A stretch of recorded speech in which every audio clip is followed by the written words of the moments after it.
Bismillahirrahmanirrahim. Assalamualaikum warahmatullahi wabarakatuh.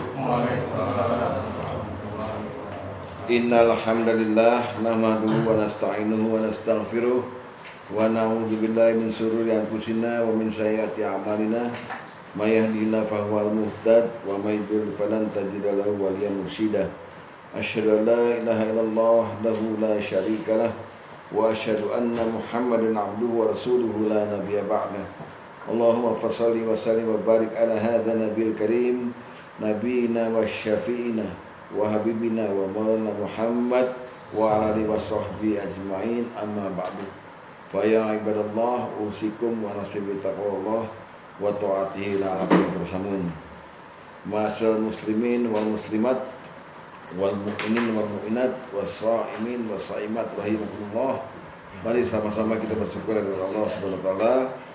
Pada malam ini kita bertemu kembali di Jumat terakhir bulan Ramadan 1447 Hijriah, yang insyaallah Jumat depan kita udah masuk bulan Syawal ya.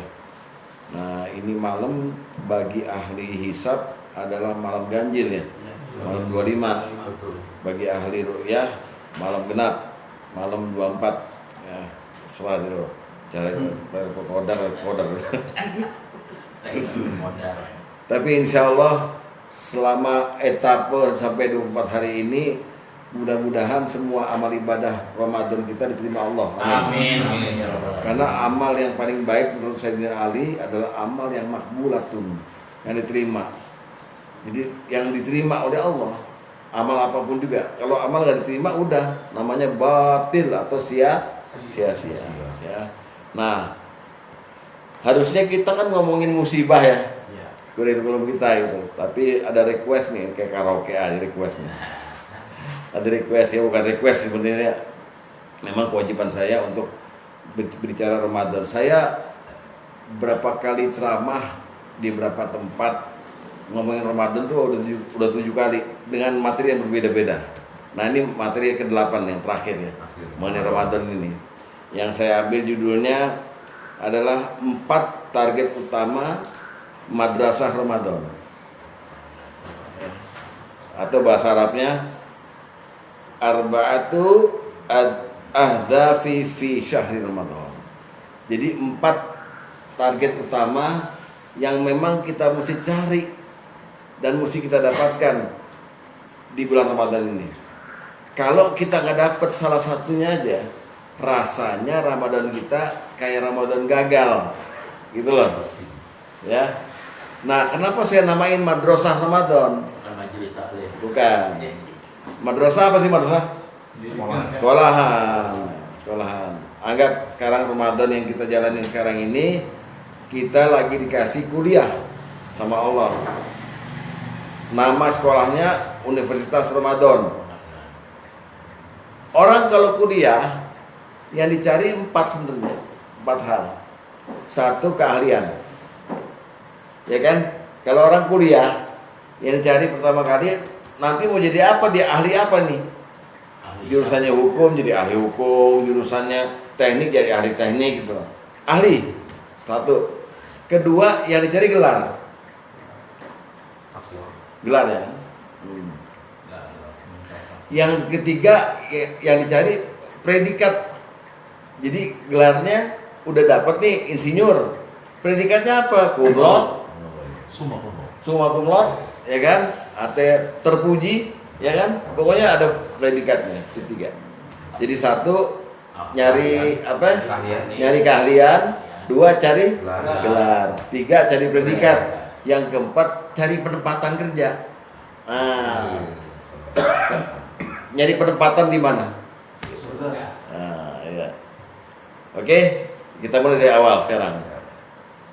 Puasa Ramadan ini, bulan Madrasah Ramadan ini, harusnya kita harus cari pertama adalah ini 4-4 ini mesti terus awet nih sampai tahun depan. Jadi jangan nanti bulan Syawal 4-4-nya hilang lagi, jangan nih.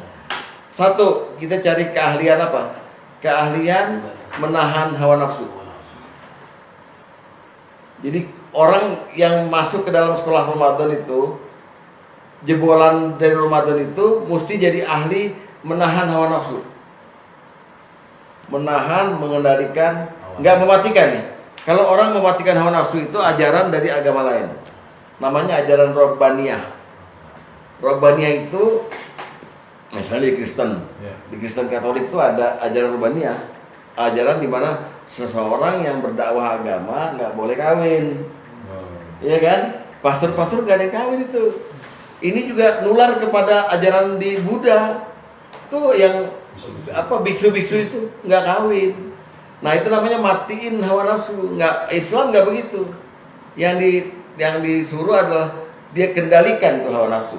Dia tekan hawa nafsu itu. Gitu ya. Jadi yang pertama kita nyari keahlian menahan hawa nafsu. Susah. Nah, apa betul itu yang jadi target utama kita? Pertama, betul, karena para ulama itu pernah mendefinisikan, ya. Kalau Rasulullah memang bukan tidak mengajarkan, tapi hanya memberikan kinayah atau majas. Para ulama mendalam ini bahwa yang dimaksud dengan as-saum atau puasa itu adalah imsak. Artinya menahan. Definisinya para ulama singkat. Secara bahasa saum itu al-imsaku asyai, menahan diri dari segala sesuatu. Enggak. Bahasa enggak begitu. Menahan diri asyai dari segala sesuatu. Akuli syai. Jadi apa kalau kita nahan itu udah imsak namanya, udah saum. Itu dulu. Nah, dari segi istilah baru nih dirinci, lihat nih. Baik-baik lihat ya. Bahwa puasa itu ya al-imsaku anil akli wasyurbi. Puasa itu menahan diri dari makan dan minum. Ya. Terus wal jima'i wa ghairihima, dan menahan diri dari jima dan yang lain-lain dari itu semua. Jadi makan, minum, jima dan lain-lain. Lain-lainnya apa nih? Nanti ya. Terus mimma warada bihi syar'u fin nahari 'alal wajhi masyru', yang telah diperintahkan pada kita untuk menahannya sepanjang hari menurut cara yang disyariatkan. Itu definisi para ulama mengenai puasa. Jadi lebih detail lagi, puasa itu menahan diri dari makan, minum, jima dan lain-lain yang telah diperintah kita untuk menahannya, ya, sepanjang hari. Ingat loh, malam tuh hari juga. Ingat loh, baik-baik nih. Ulama ini sangat teliti. Jadi yang dimaksud menahan diri sepanjang hari itu, kemudian definisinya sangat lembut. Rasulullah bilang, ya udah, Al-Quran bilang tuh di 187, maka puasalah kalau udah nampak benang putih, ya kan, dan berbukalah kalau udah maghrib, kan udah malam. Itu definisi. Jadi yang dimaksud sepanjang hari itu, yang dimaksud nahan makan, minum, jima, yaitu dari subuh sampai maghrib. Tapi habis maghrib yang lain-lain selain makan minum itu masih ditahan juga. Ngomongin orang tahan, mata tetap tahan selama bulan Ramadan. Jadi imsaknya itu, orang puasa yang benar tuh menahan dirinya sepanjang 24 jam. Kecuali maghrib dia boleh akli wasyurbi wal jima, makan, minum, sama jima.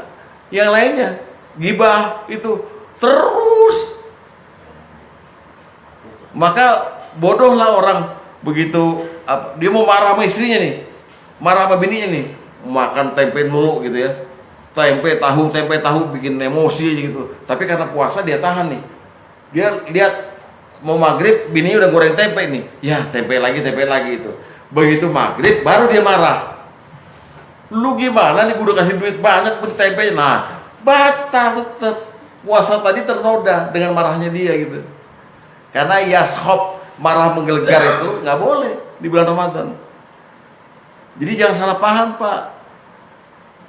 Jangan puasa itu cuma sampai maghrib doang. Iya, sampai maghrib untuk makan, minum dan jimanya. Tapi selanjutnya terus 30 hari selama 24 jam di bulan Ramadan ada imsak kita bi ghairihima, menahan dari yang lain. Mulut dijaga, mata dijaga, jangan maksiat gitu ya. Itu makanya tadi target pertama madrasah Ramadan bisa menahan hawa nafsu. Diharapkan kalau 30 hari kuliah nih, selesai bulan Syawal tuh udah terbiasa. Jadi orang nggak punya nafsu lagi itu, ya, bisa dikenalin lah, gitu ya, bisa dikenalin. Ya, ini cuman 10 nih. Jadi yang orang-orang penting-penting aja. emang ada yang nggak penting? Bagian dulu. Yang ada yang udah lama nahan begitu bukan nyemprot. Iya itu, yang saya maksud itu. Padahal kan nggak begitu. Lihat dalil nomor 7 ya. Nomor 7 lihat. Itu adalah definisi secara terminologi, secara syariat ya. Bahwa puasa itu adalah al-imsaku anil akli wa syurbi wal jima'i wa ghairihima. Dia menahan diri dari makan dan minum dan jima. Ya, dan lain-lain. Ghairihima. Nah, dan lain-lainnya ini yang nanti habis maghrib juga mesti ditahan dulu. Terus mimma warada bihi syar'u fin nahari 'alal wajhil masru', yang telah diperintahkan pada kita untuk menahannya sepanjang hari ya. Ya. Menurut cara yang disyariatkan.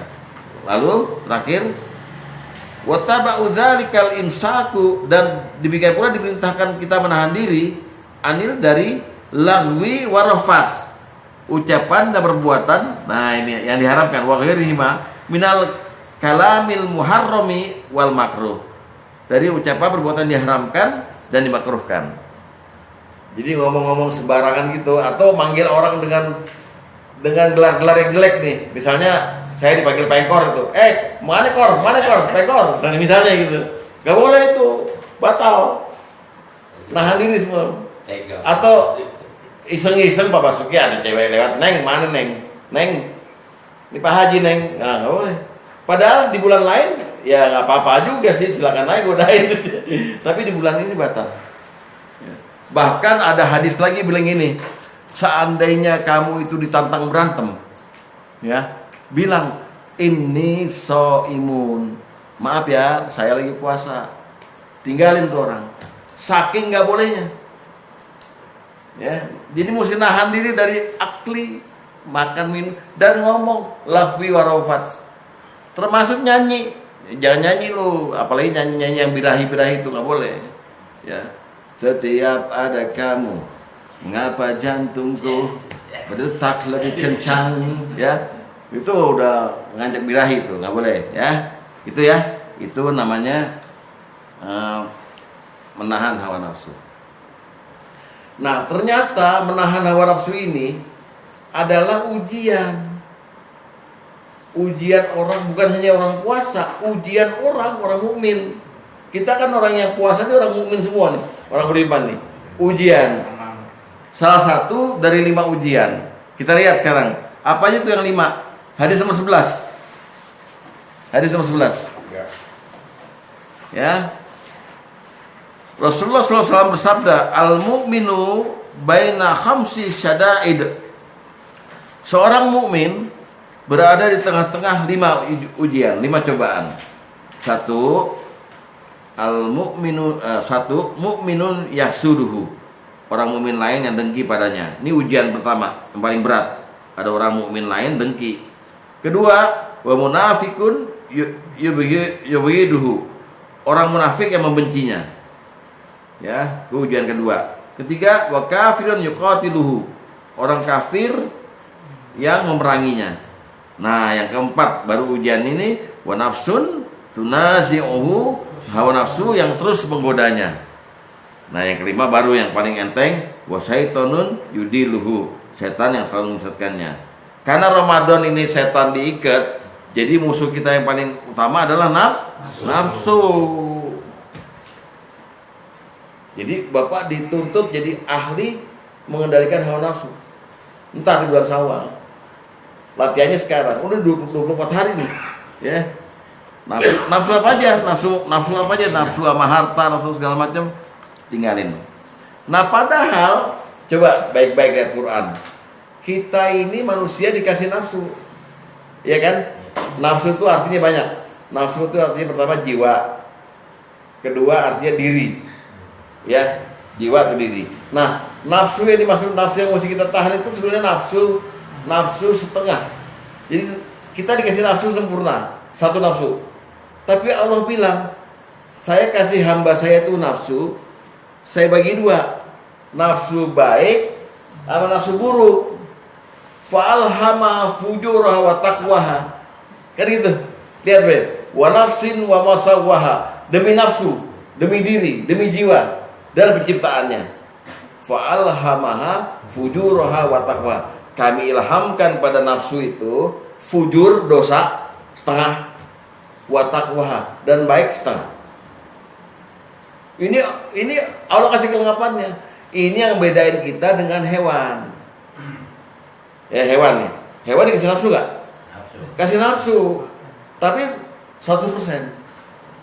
Nggak dikasih yang takwa. Hewan masa ada kucing takwa pakai picin, mau traweh, nggak ada, ya kan? Nggak ada. Berarti kita yang paling tinggi. Malaikat dikasih takwa, nggak dikasih nafsu, fujur. Jadi yang paling sempurna kita ternyata. Nah, makanya Allah tantang, qad aflaha man zakkaha. Sungguh beruntung siapa yang membersihkan nafsu itu. Ya, faqad khaba wa qad khaba man dasa. Sungguh celaka siapa yang mengotori nafsu itu. Nih tantangan bulan puasa. Kita jadi ahli nggak itu? Ya, coba lihat dulu tuh yang tadi saya sebut ayatnya. Surat apa Pak?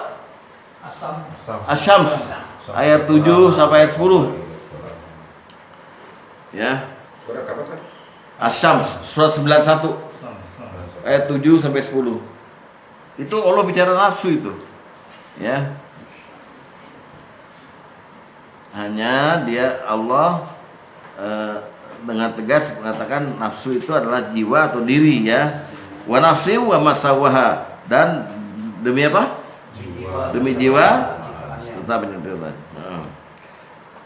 Terus fa'alhamaha fujuraha wa taqwaha.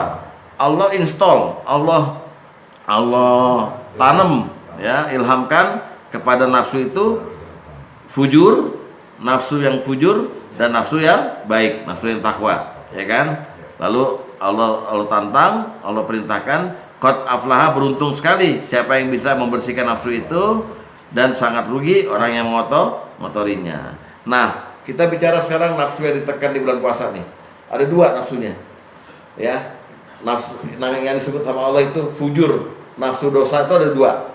Satu nafsu amarah, dua nafsu lawamah. Nafsu amarah dan nafsu lawamah. Ini nafsu yang mesti ditekan. Nafsu amarah itu pengakuan Nabi Yusuf. Ketika Nabi Yusuf itu dituduh macam-macam, Nabi Yusuf bilang, aku nggak bisa membebaskan diriku dari kesalahan. Karena sungguh nafsu itu lawaratun bisu, selalu menyuruh kepada keburukan. Nah, makanya namanya nafsul amarah. Coba lihat ayatnya, surat Yusuf ayat 53. Surat Yusuf ayat 53. Surat Yusuf ayat 53 ya. Itu yang namanya nafsu yang jelas-jelas memang ada pada diri setiap orang, hatta dia seorang nabi sekaligus. Makanya Nabi Yusuf kemudian menyimpulkan soal nafsu ini dengan berkata, wa ma ubari'u nafsin, aku tidak bisa membebaskan diriku dari kesalahan nafsu. Ya, inna nafsa, sungguh nafsu itu la ammaratum bisu, selalu nyuruh kepada kejahatan, illa ma rahima rabbi, kecuali nafsu yang udah diberi rahmat oleh Tuhanku. Sungguh Tuhanku Maha Penyayang. Jadi nafsu yang diberi rahmat sama Allah namanya apa? Nafsul mutmainnah. Nafsu yang nurut sama Allah. Ini yang dipanggil nanti sama Allah waktu mati. Hei jiwa yang tenang, nafsu yang tenang, yang udah nurut sama saya, sini, saya Tuhanmu gitu. Nah yang dua enggak, nafsul apa tadi? Nafsul amarah adalah nafsu yang selalu menyeru kepada dosa. Ini yang di bulan puasa kita tekan nih. Satu lagi namanya nafsul lawamah. Bapak bisa lihat nafsul lawamah ini tercantum di Quran di surat Al-Qiyamah, di surat 75. Ya.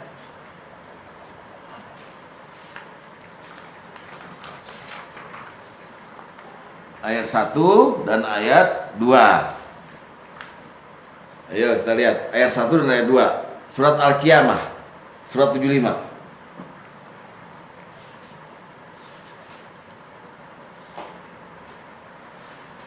La uqsimu biyaumil qiyamah. Kata Allah, aku bersumpah demi hari kiamat. Lihat lagi. Wala uqsimu binafsil lawamah, dan aku bersumpah dengan jiwa atau nafsu yang menyesali dirinya sendiri.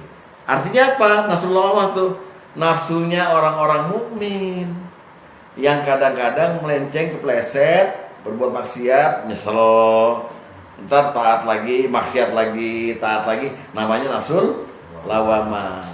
Kira-kira yang ada di diri Bapak sekarang ini yang mana? Yang amarah atau yang lawamah? Halo? Ngapain? Itu bukan milih, bro. Cuman pilih, cuma dua. Kira-kira yang dipunyai Bapak sekarang ini, yang sering buat hidup ini, yang sekarang dimiliki Bapak ini yang mana? Amarah atau lawamah? Mendingan lawamah. Kalau amarah nggak pernah berbuat baik. Kalau yang tadi yang amarah kan innan nafsa la amaratum bisu. Sungguh nafsu itu kata Nabi Yusuf selalu nyuruh untuk berbuat dosa. Kalau yang lawamah kadang-kadang taat, kadang-kadang maksiat, taat, maksiat. Nah, dua nafsu inilah namanya nafsul fujur. Yang tadi Allah bilang fa'alhama fujuroha wa taqwa. Yang fujur inilah yang diteken. Maksud tekan gimana? Yang fujur ini kan berdampingan sama yang takwa. Fujurnya ditekan, takwanya naik gitu loh. Di bulan puasa ini itu ahli tuh. Itu ahli tuh. Ya. Jadi latihan pertama adalah target pertama Ramadan ini bisa kita mengendalikan nafsu itu, menekan nafsu fujur, naikin nafsu takwa. Dah itu aja. Pertama, target Bapak jadi ahli, keahlian Bapak adalah mengendalikan hawa nafsu. Itu. Sebetulnya kalau mau direnungin Ramadan itu intinya yang pertama, ya. Bahkan menahan hawa nafsu ini, mengendalikan diri hawa nafsu ini adalah jihad yang paling utama. Jihad yang paling utama, yang paling keren. Ya. Jadi kata Rasulullah, jihad yang perang itu, yang terbunuh itu masih belum ada apa-apanya. Ini yang paling gila. Gitu ya. Hadis nomor 2. Hadis nomor 2. Afdalul mukmin yang paling utama, afdalul mukminin, mukmin yang paling utama, Islam keislamannya, man salimal muslimuna min lisanihi wa yadihi, adalah orang muslim yang lain yang selamat dari keburukan lisan dan tangannya. Wa afdalul mu'minina imanan, mukmin yang paling utama keimanannya, ahsanuhum khuluqa, adalah yang paling baik akhlaknya atau perilakunya. Wa afdalul muhajirin, dan muhajirin yang paling utama, ya, man hajaro manahallahu ta'ala anhu. Nah, ini mulai nih. Adalah orang yang meninggalkan larangan Allah. Itu muhajirin. Terakhir, wa afdalul jihad, dan jihad paling utama, man jahada nafsahu fi dzatillahi azza wa jalla, adalah jihad melawan nafsu sendiri karena Allah azza wa jalla. Itu ya. Oke, jelas Pak? Jadi target pertama Ramadan ini, di bulan Syawal nanti Anda udah kelar apa nafsu. Jangan nafsunya di atas kendaliin kita yang di atasnya nafsu, kita kendaliin dia. Enggak masuk neraka ada gue gitu. Kalau sekarang kan bodoh amat neraka ya. Yang penting enak. Makanya kata Rasulullah gini, nanti ada satu zaman di mana orang tidak melihat lagi makanan yang dia makan tuh halal apa haram. Itu karena nafsunya, ya kan? Coba kalau bisa kendaliin, paham dia. Oke, itu pertama. Kira sanggup gak Pak? Insya Allah ya. Jadi kita mesti punya target utama. Satu, keahlian kita menahan hawa nafsu. Luar biasa ya. Kalau makan ketupat lebaran sih Nggak apa-apa, iya.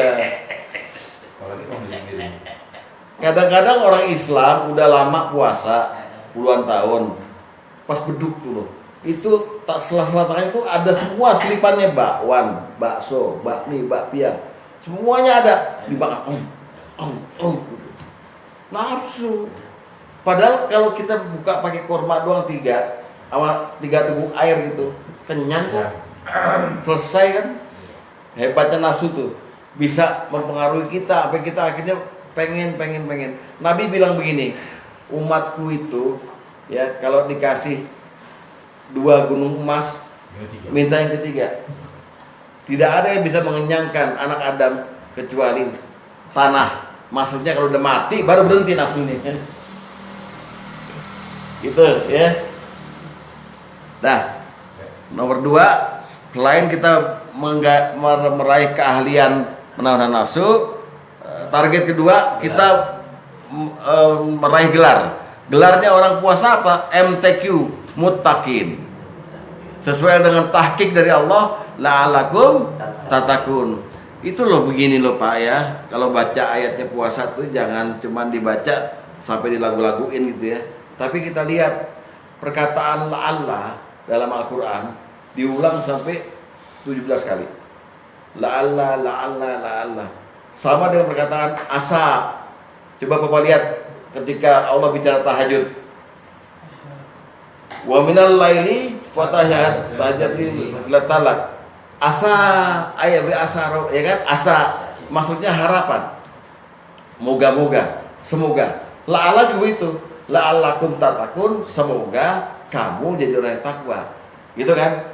Tapi kalau la'alla dari Allah yang ngucapin, nih, artinya pasti tahqiq, penetapan bahwa kamu pasti takwa kalau benar kamu puasa. Jadi yang kita raih sekarang yang kedua, selain kita jadi ahli hawa nafsu, kita bergelar takwa karena Allah sudah menetapkan la'alakum tatakun. Itu yang penting ya. La'alakum tatakun. Ya. Makna takwa berat sebetulnya. Lihat baik-baik. Makna takwa setelah dikumpulkan semuanya penjelasan dari Quran dan dari hadis itu ya. Akhirnya jumhur ulama semua dari berbagai mazhab ini menyimpulkan takwa itu cuma 2 maknanya. Satu, imtisalu awamirillah, menjalankan semua perintah Allah. Wajitnabu nawahi, dan menjauhi larangannya. Bisa gak? Sanggup gak? Kita renteng nih di kertas nih. Ini perintah Allah nih. Pasti ada yang bolong-bolong, ada yang belum pernah dilaksanakan. Atau larangan Allah. Mata jaga, ya kan? Jangan ini. Ternyata banyak kita langgar. Tadi, kapan dapat takwanya? Kalau kita nggak serius di bulan Ramadan. Karena bulan lain pasti kita kegodanya banyak. Dan nafsu ini, sehingga takwa nggak bisa kita raih gitu.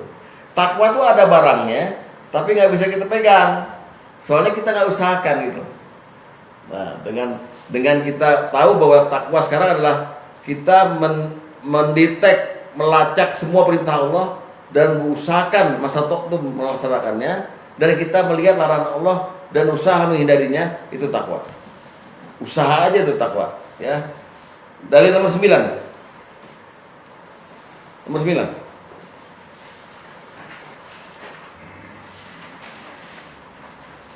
Ya, hafalkan Pak ya.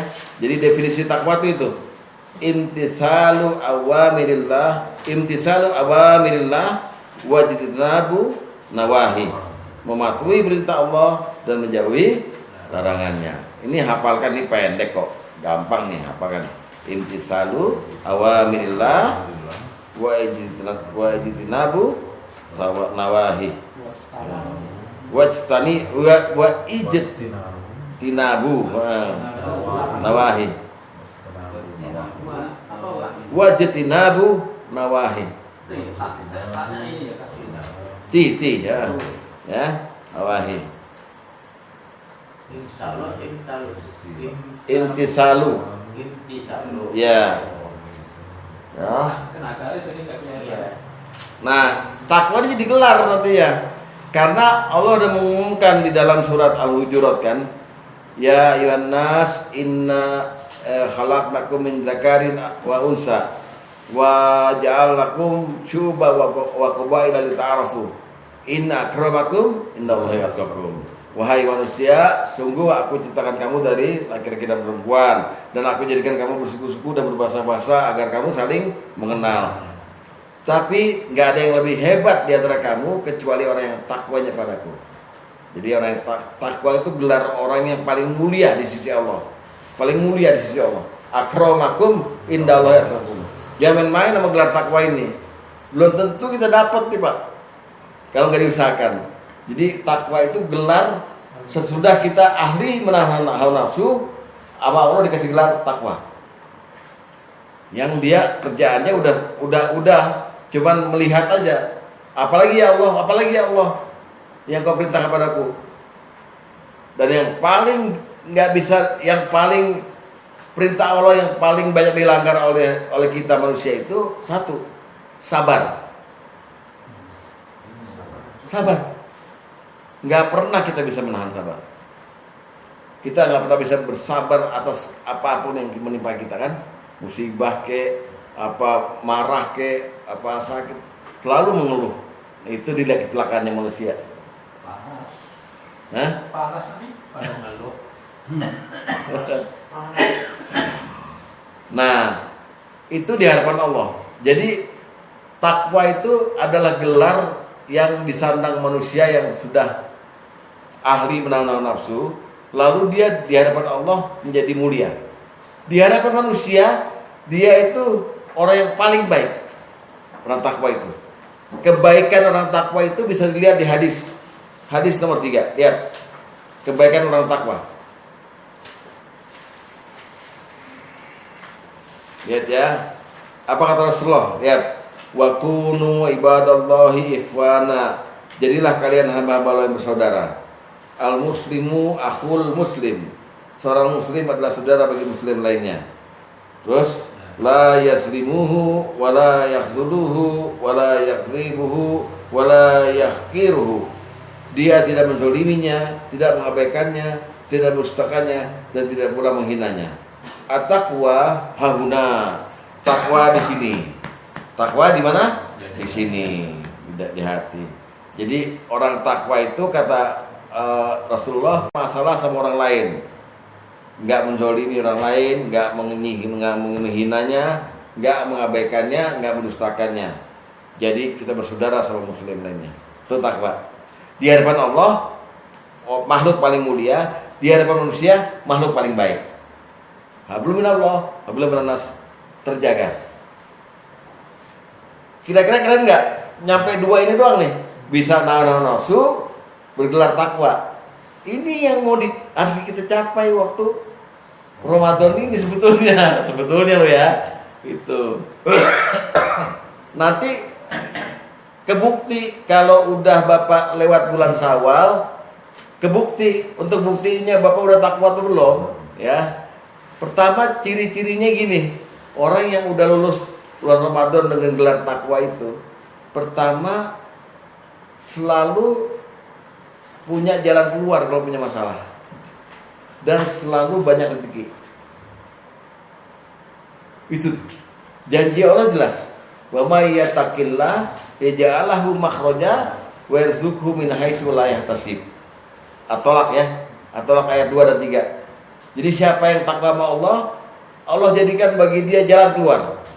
Makhraja, jalan keluar dari setiap kesulitannya. Terus wa yarzuqhu min haitsu la yahtasib, dan akan Allah beri rezeki dari arah yang tidak diduga-duga. Buktiin orang takwa bisa kaya gara-gara ayat ini. Ini yang namanya ayat 1015. Dinar. Pada mau bertakwa semua kalau antum bilang kaya. Iya. Tapi kan selama ini gak ada yang buktiin. Kalau surga jauh, kalau kaya. Kan gak ada yang buktiin ayat ini. Ini cuma dibaca begitu aja kan. Ya. Ada di At-Tolak tuh. Surat 65. Ayat 2 dan 3. Ayat 2-nya di bagian akhir, ayat 3-nya di bagian awal. Surat 65 At-Tolak. Ayat 2-nya di bagian akhir, ayat 3-nya di bagian awal. Ya. Bunyinya gini yang di ayat 2-nya. Wa may yattaqillaha yaj'al lahu makhraja. Nah, itu di ayat 2-nya di bagian akhir.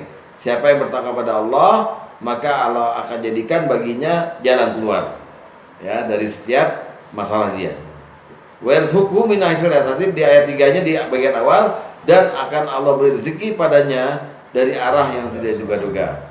Pak, beningan rezeki itu yang rutin apa yang nggak diduga-duga?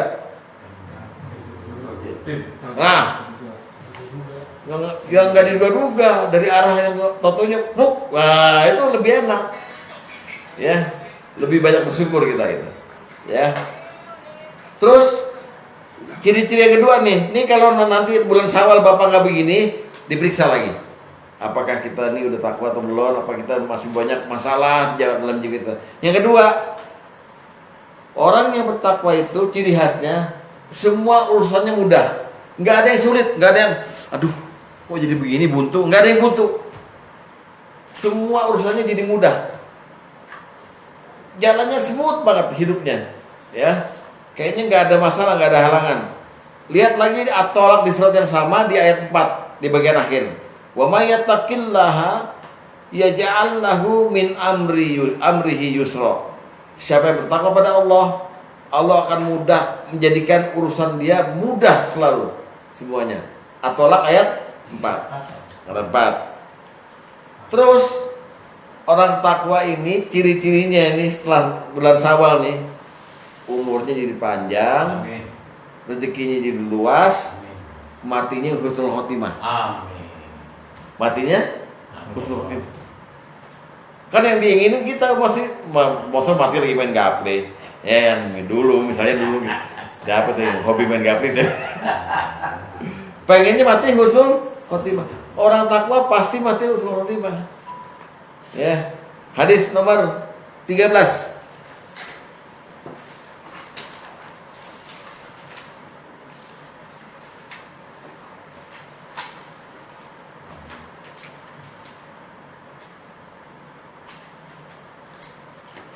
Oke, man sarrahu ay maddalahu fi umrihi.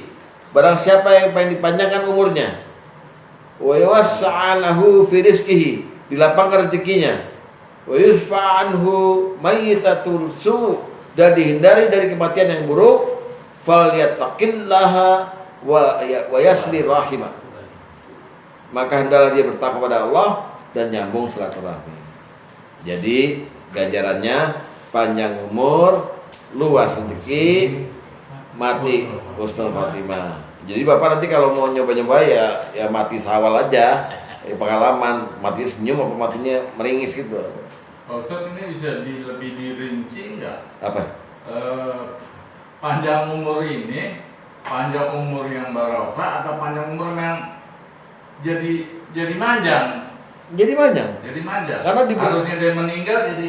Iya, di hadis lain soalnya perkataannya yazida umrihi, ditambah umurnya. Kalau yang kinayah memang panjang umur itu artinya barokah kan? Artinya orang yang udah mati masih diomongin. Kayak Hamka masih diomongin terus sekarang gitu. Panjang umurnya. Ini panjang umur angka bertambah umur. Gitu. Kalau mengenai ditambah lagi puasa Syawal itu lebih ini lagi. Apa? Beda. Tambah pengen puasa Syawal gitu Pak. Oh, kayaknya lu gaya doang lo. Puasa ini aja lo ngeluh terus. Lebaran kapan sih ini lebaran? Apalagi tambah Syawal boro-boro. Nah, tapi kita alhamdulillah kemarin kan cuma minum air putih. Iya itu. Nggak, ini mendidik kita gini loh. Kita ini kalau mau dapat gelar yang paling bagus, ya perjuangan juga berat. Berat kita nahan anak subuh, ya kan? Takwa itu dari kata-kata dari huruf ta, qaf, waw, alif. Itu ya maaf, ta, ya mati kan. Taknya itu tawadu. Wawnya waraun. Tawadu tuh artinya rendah hati, nggak sombong. Waraun tuh berhati-hati, nggak mau dia bermaksiat. Terus qafnya ta, qaf, waw kan. Qafnya itu koniun, apa adanya, nggak dibuat-buat hidupnya, apa adanya, hati-hati, tawadu, iya-nya yakin bahwa Allah akan memenuhi janjinya, gitu. Kayaknya Sugeng udah dapat semua. Jangan harus Ya gua nggak mau komen dah. Lebaran kedua, ayo, gua lagi sawalan. Nah ya, jadi pertama target kita jadi ahli nahan nafsu. Yang kedua jadi gelar takwa. Ini bukan main-main Pak. Jadi jangan sampai takwa cuma jadi ini doang, hayalan kita. Tapi mesti kita dapat itu. Dan orang paling takwa, kata Rasulullah, adalah orang yang paling banyak manfaatnya buat orang lain. Dari harta, dari ilmu, dari dirinya, banyak berkorban dia untuk orang lain. Dan orang lain merasakan kebaikan dia gitu. Itu takwa. Ciri lagi lah ini, gitu ya. Jadi banyak ciri. Oke, itu yang kedua. Yang ketiga, targetnya dapat predikat. Nah, lulusan terbaik nih. Ya, takwa lulusan terbaik. Biasanya kalau di kampus-kampus kumlot ya. Kalau di Ramadan predikat yang mesti kita raih, targetnya adalah al-maghfurlah. Dapat predikat tadi. Iya, dari Allah. Dek, berapa persen Dek? Saya mau diri, iya ini diampuni. Gelar ini Dek, al-maghfurlah. Terus deh, bawa aja. Ampunan ya Allah. Iya. Ini udah main-main, nggak semua orang dapat loh. Ini predikat yang mesti kita raih nih. Yang ketiga, selain nahan nafsu, takwa ini mesti bergelar predikat al-maghfurlah. Artinya diterjemahkan maknanya orang yang diampuni oleh Allah. Orang yang dia diampuni. Apa orang takwa diampuni? Nah, kita lihat itu.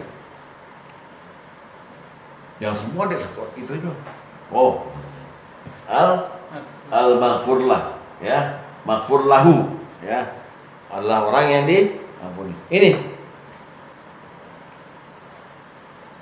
ya, ini mesti kita raih. Itu dari pesantren tuh. Nanti saya Pak Tom yang suruh nulis. Sesuai dengan kepastian dari Allah di surat At-Tolak tadi, di ayat 5, lihat. Di ayat 5-nya. Bagian akhir juga. Iya, akhirnya.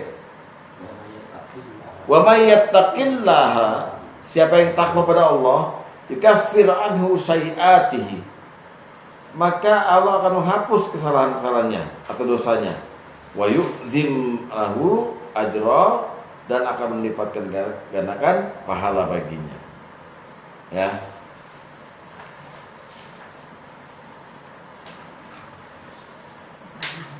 Cirinya dia orang yang diampuni sama seperti orang takwa. Nah, itu kan ada ayatnya. Iya. Terus saya kasih cirinya. Sekarang kita lihat dulu kenapa Allah membicarakannya di surat lain. Al-Ahzab ayat 35. Surat 33 ayat 35. Dibuka.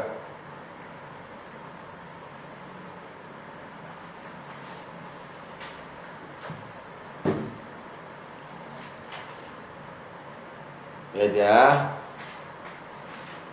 A'udzubillahi minasyaitonirrajim. Innal muslimina wal muslimat. Sungguh orang, bukan doa ini, lagi baca ayat. Sungguh orang muslim laki-laki dan perempuan, wal mu'minina wal mu'minat, orang beriman laki dan perempuan, wal qanitina wal qanitat, orang beriman yang taat dan laki-laki yang taat, ya. Orang yang taat laki dan perempuan, was-shadiqina was-shadiqat, orang yang benar laki dan perempuan, was-sabirina was-sabirat, orang yang sabar laki dan perempuan, wal khashiina wal khashiat, orang yang khusyuk laki-laki dan perempuan, wal mutasaddiqina wal mutasaddiqat, orang yang sedekah laki-laki dan perempuan, was-shaimina was-shaimat, orang yang puasa laki-laki dan perempuan, wal hafizina furujahum wal hafizat, orang yang jaga kemaluannya laki-laki dan perempuan, wadzakirina Allaha katsiran wadzakirat, orang yang zikir kepada Allah dengan banyak laki-laki dan perempuan, a'addallahu lahum maghfiratan wa ajran 'azima. Sama kan? Akan dapat apa? Ampunan dan pahala yang besar. Coba. Semua sifat di sini muslim, mukmin, taat, sabar ada di orang puasa. Ada di orang puasa. Coba. Yang kelarinya hawa nafsu itu Iya. yang kerok itu. Kacau. Ya. Nah, jadi Bapak mesti raih yang ketiga ini karena dia menjadi ukuran suksesnya orang Ramadan. Diampuninya tuh ukuran orang Ramadan sukses puasanya adalah ampunan. Coba lihat baik-baik. Man shoma ramadanan imanan wa ihtisaban ghufira lahu ma taqaddama min dzambi. Rasulullah nggak bilang jadi takwa, tapi diampuni. Siapa yang puasa bulan Ramadan dengan iman dan ihtisaban akan diampuni. Atau barang siapa yang yang berpuasa di bulan Ramadan dan iman dan ihtisaban akan keluar dosa-dosanya seperti dia dilahirkan oleh ibunya. Itu suksesnya puasa dari situ. Coba hadis nomor 8. Ya, kita inilah kita rinci dikit nih. Pertama, kata Rasulullah, man shoma ramadanan wa imanan wa ihtisaban, siapa yang berpuasa bulan Ramadan dengan iman dan perhitungan, ghufira lahu ma taqaddama min dzambi, akan diampuni dosa-dosanya yang telah lalu. Ini yang Jumat tadi anas siapa tadi? Masuk ini mana tadi? Oh, dia. Itu khotibnya itu baca hadis ini nggak pakai lahu loh. Gufiro matokona sabi. Saya udah teriak lahu, saya gitu. Masih nggak dengar juga. Ya. Ini pertama. Jadi langsung tuh gufiro matokona. Iya, nggak pakai lahu. Ya. Yang kedua, hadis nomor 10. Kata Rasulullah, innallaha tabaraka wa ta'ala farada siyama ramadhana alaikum. Sungguh Allah Maha Suci dan Maha Tinggi telah mewajibkan puasa Ramadan atas kalian. Wa sanantu lakum qiyamahu, dan aku Rasulullah maksudnya telah mensunahkan bagi kalian untuk mendirikan malam di dalamnya. Nah, terus ada janjinya nih. Faman somahu wa qamahu imanan wa ihtisaban, siapa yang berpuasa dan mendirikan malam dengan iman dan berpahala, kharaja min dzunubihi kayaumi waladathu ummu, maka dia telah keluar dari dosa-dosanya seperti pada hari saat dia dilahirkan oleh ibunya. Ini target, Pak, target.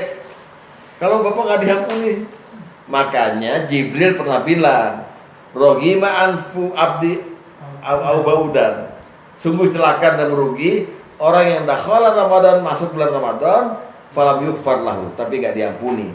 Kan berarti ukuran suksesnya diampuni. Gelarnya apa? Al-Maghfurullah.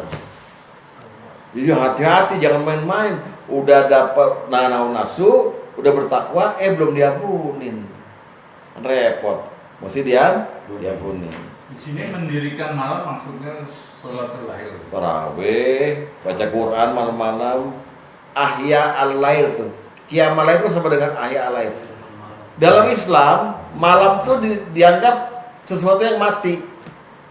Lalu orang yang bulan Ramadan tuh ahya al-lail, menghidupkan malam. Bangunin malam gitu. Jadi malamnya semarak dengan ibadah dia gitu. Namanya Qiyamul lail. Mendirikan, menghidupkan malam gitu. Ya. Lihat doanya Jibril yang diaminkan Rasulullah. Hadis nomor 5.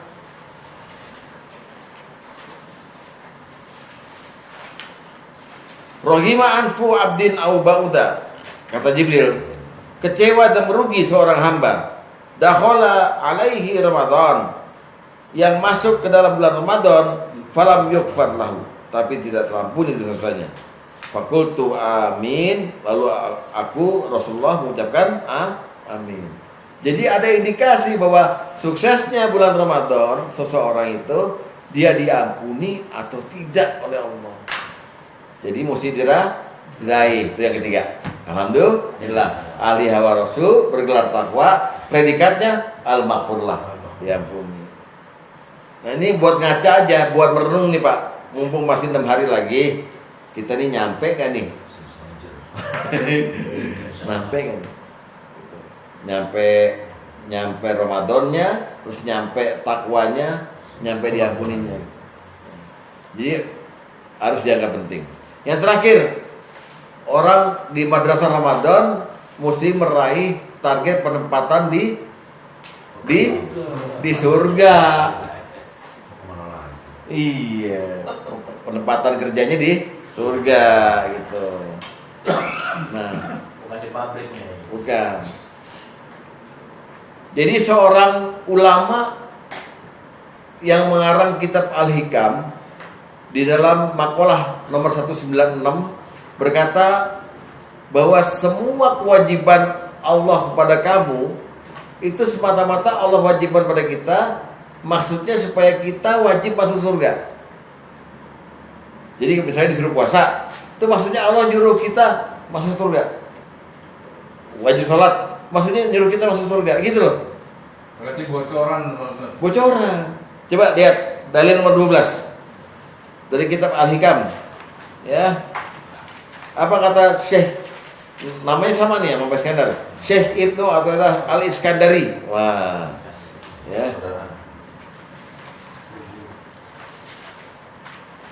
Aujaba 'alaika wujuda khidmatihi. Dia Allah telah mewajibkan kamu berkhidmat padanya. Maksudnya beribadah ya. Wa ma aujaba 'alaika illa dukhula jannatihi. Tidaklah dia wajibkan ke atasmu terkecuali pada hakikatnya dia mewajibkan pada kamu untuk masuk ke dalam surganya. Itu udah jelas itu semuanya, ya. Nah, pertama, untuk supaya Bapak yakin nih, tanda-tanda orang puasa itu udah ditetapkan masuk surga ada di Quran. Jadi kalau kita benar puasanya Pak, langsung dicap surga gitu. Amin. Amin. Lihat. Saya bacain nih ayatnya, ya. Wa amma man khafa maqama rabbih. Adapun orang yang takut pada kebesaran Tuhannya, wa nahan nafsa, dan nahan nafsu anil hawa, dari hawa nafsunya, wa innal jannata hiyal ma'wa, maka tempat tinggalnya adalah surga. Tadi orang puasa ngapain? Nahan nafsu. Maka Quran bilang, siapa yang takut sama Allah dan nahan nafsunya, tempatnya di surga. Udah ditetapkan sebetulnya. Coba lihat surat 79 An-Nazi'at ayat 40 dan 41. 17. Surat 79. Surat 79 ayat 40 dan 41. Ini Bapak hafalkan ini supaya kita yakin bahwa kita yang puasanya benar pasti udah ditempatin di surga, ya. 40 dan 41. Itu tanda pertama ya, bahwa orang-orang yang puasa itu masuk surga. Yang pertama ini, wa amma man khafa maqama rabbih. Adapun orang yang takut pada kebesaran Tuhannya, maksudnya takut dengan murkanya, takut dengan azabnya, takut dengan segalanya, ya. Wa nahan nafsa 'anil hawa, dan nahan diri dari nafsunya, ya. Fa innal jannata hiyal ma'wa, sungguh dia tempat tinggalnya di surga. Ini udah janji Allah ini. Janji Allah. Itu tanda pertama. Tanda kedua, Rasulullah memberikan ciri orang yang puasa akan masuk surga itu dengan kinayah. Hadis nomor 4. Lihat. Coba lihat di mana kinayahnya. Ya. Apa kata Rasulullah? Walis-shaimi farhatan. Bagi orang yang puasa ada dua kebahagiaan. Ya. Farhatun hina yuftir. Pertama, kebahagiaan saat berbuka. Iya kan Bapak senang kan berbuka? Mantap nih minum. Yang kedua lihat, farahatun hina yalqarabba. Dan kebahagiaan waktu bertemu dengan Tuhannya. Jadi kita ini nanti ada orang yang ketemu sama Tuhannya tapi merengut, Pak. Karena yakin dosanya banyak. Tapi kalau orang puasa, udah Allah kasih ciri di akhirat nanti, dikasih bau mulut kita tuh lebih harum dari rihil misik, dari bau kasturi. Jadi malaikat tuh udah dari jauh udah, apa nih? Oh, orang-orang, oh Pak Tom, oh puasa dia gitu. Amin, amin. Amin. Musuh gua. Jadi dikasih kehormatan sehingga ketemu Allah kita bukan kegeeran. Ya bener udah surga udah. Orang ketemu Allah kita gembira kok. Gembira banget gitu kayak ketemu zat yang selama gini loh. Bapak tiap hari dikasih rezeki. Kan kita pengen, tapi yang ngasih rezeki nggak kelihatan sama kita. Kita pengen ketemu kan sama yang ngasih rezeki. Nah itu ketemu gembira. Terakhir. Ya, orang puasa ketemu. Terus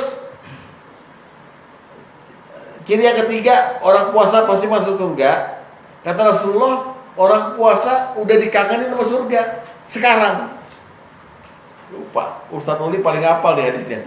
Orang puasa udah dikangenin sama surga sekarang. Udah manggil-manggil Pak. Udah Basuki. Dipanggil, nggak pakai haji, Basuki gitu. Sini. Yang manggil namanya Nenen. Pokoknya namanya Neneng lah gitu. Ta'al. Hajihi ta'al kalau itu. I miss you dia bilang. Amerika. Kata Rasulullah, al-jannatu mustaqatun ila arba'in nafar. Surga itu kangen sama 4 orang. Satu, talil Quran. Orang yang suka baca Quran, semua suka baca Quran. Kedua, wahafidil lisan, orang yang jaga mulut di puasa ini. Ketiga, wamut'imil ji'an, orang yang suka ngasih makan orang lapar. Yang terakhir, wasoimi fi syahri Ramadan, orang yang berpuasa di bulan Ramadan. Itu cirinya udah kita kelihatan. Lagi kita puasa, surga manggil-manggil, Paino gitu. Puasa Come here. Paino lu puasa enggak? Itu lain tuh. Yang panggil sugeng namanya. Hadis nomor 14.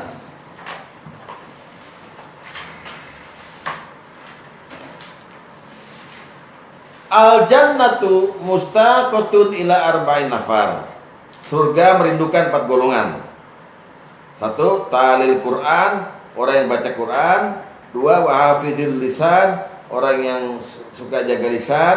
3, wa mut'imil ji'an, orang yang memberi makan orang lapar. Wasoimi fi syahri Ramadan. Nomor 4, dan yang berpuasa di bulan Ramadan. Dan terakhir, cirinya orang puasa pasti masuk surga adalah orang puasa Ramadan itu udah dapat pintu kursus, namanya pintu Royan, Babur Royan. Ini gak ada yang lain kecuali orang puasa aja dapat pintu, namanya pintu Ar-Royan. Ya, hadis nomor 6. Inna fil jannati baban. Bukan aban ya, baban ya. Baban. Sungguh di surga itu ada sebuah pintu. Yuqalu lahu babur royan. Dinamakan pintu itu namanya Ar-Royan. Yadkhulu minhu shaimuna yaumal qiyamah. Hari kiamat orang-orang puasa masuk dari pintu itu. La yadkhulu minhu ahadun ghairuhum. Selain mereka tidak ada seorang pun yang akan masuk dari pintu itu. Ini kehormatan. Jadi itulah target-target kita di bulan Ramadan. Nih maaf saya nggak ngomong fikih ini ya, ngomong ini aja ya. Nah, 1, kita jadi ahli nahan hawa nafsu. Kedua, kita meraih gelar takwa. Ketiga, predikatnya al-maghfurlah, diampuni. Terakhir, keempat, penempatannya di surga. Semoga bisa meraih semua. Amin. Amin. Demikian. Wassalamualaikum warahmatullahi wabarakatuh. Waalaikumsalam.